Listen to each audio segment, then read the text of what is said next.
santé ba tax les partisans de Farba Ngom jàpp ne war nañu mën a dem foofu noonu.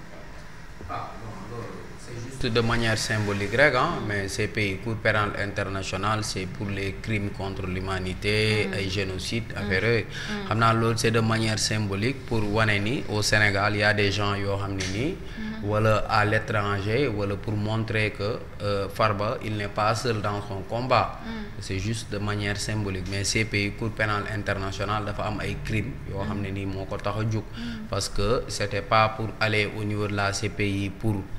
créer l'état du Sénégal mais juste comme ni ñu doon defee ay manifestations parce que déggoon naa fi ay manifestations à Paris déggoon naa fi ay manifestations ci yeneen dëkk nu mu amee ay Agnam ak yooyu ñu ne Thiès ak yooyu c'est juste de manière symbolique je pense que moo tax ñu dem CPI mais CPI amul lenn loo xam ne nii laale na ko ci dossier bi mooy dossier Farba Ngom bi mais juste pour montrer que Farba il n'est pas seul dans son combat am na nit ñu koy jàppale au Sénégal mais aussi à l'étranger te loolu bon c'est juste pour frapper pour maanaam c'est juste une communication la rek boo xam ne nii Farba ak jegeñaale yi nga xam ne nii àndal nañ ko ñoo ngi koy def pour montrer qu'il n'est pas seul dans son combat man loolu rek laa si mën a jàngata mais CPI amul benn fànn boo xam ne nii am na ko si dossier bi parce que dossier bi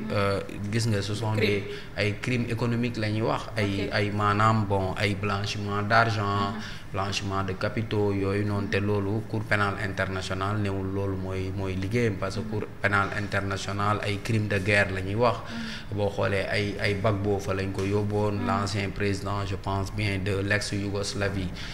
problème bu amoon ay Yougoslavie ñooñu lañ fa yóbboon genre nit yooyu lañ fay yóbbu mais ça n'a rien à voir avec ce qui se passe dans le pays peut-être bu fekkoon nii peut-être ay Macky Sall am na ñu doon naan peut-être war nañ ko mën a yóbbu CPI parce que ay morts yu fi amoon ak yooyu. C'est dans cette affaire de Farba également il y a tellement de non-dits que les gens ne nit ñi xamuñu ban tànk la ñuy ndaw rapine au fait parce que non-dits yi ci am moo bëri tantôt on t'auditionne tantôt on te dit demal ba date sangam après ay retombées amaat ci ñu ni xaalis dugg na tey kii nu tuddati trésor public jaar na dugg fii xam nga ba léegi ñun on ne sait pas vraiment ce qu'il en est dans cette affaire. waaw man ba njëkkee wax rapportu CENTIF li ma waxoon c'est très clair mooy. Le rapport comme que le rapport n'est pas contradictoire Farba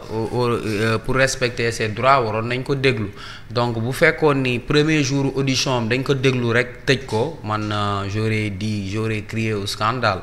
parce que il n'avait pas la possibilité de savoir lan lañ may toppee exactement qu'est-ce qui est dans le fond mais heureusement parce que maa ngi dégg ku ci mel ni procureur Alioune Ndao moom il s'attendait à ce que Farba soit placé en garde à vue dès sa première audition alors que man gisewuma ko woon noonu man loolu dalal na sama xel parce que dem na ci juge bi déglu nañ ko ba pare bàyyi ko mu ñibbi ba pare ses avocats ont pu accéder au dossier dossier bi léegi ça va leur permettre quand même de pouvoir préparer leur défense léegi par rapport au dossier Farba Ngom qu'est-ce qui se passe man am na ay notes yu ma doon chercher en fait ce qu'on dit mooy Farba dafa amoon ay terrain yoo xam ne nii da ko jaayoon Tahirou Sarr léegi ba mu ko jaayee Tahirou Sarr dem jaay terrain bi état léegi Tahirou Sarr jaay na terrain bi état léegi Tahirou Sarr état bi fay na ko à travers le trésor public léegi Tahirou Sarr jël xaalisu Farba envoyé ko bon c'est d'après ce qu'on m'a dit que nu affaire yi noonu la demee que Farba am nga terrain bi jaay nga ko Tahirou Sarr moom terrain boobu noonu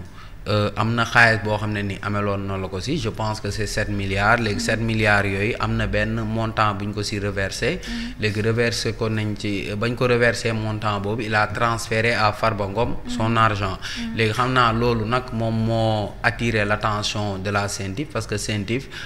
à partir de 5 millions rek ñoom dañuy bàyyi xel donc je pense que c'est ça léegi nag on cite d'autres personnes parce que on parle aussi de Racine Sy on parle du fils de Macky Sall. mooy ci affaire 125 milliards yi la. c'est ce que l'observateur a écrit. waaw non c'est toujours dans le dossier des 125 milliards loolu laa ko lire léegi ci l'observateur. mais 125 milliards yi dafa regrouper affaire yu bari. waaw 125 milliards yi c'est pas seulement Farba Ngom.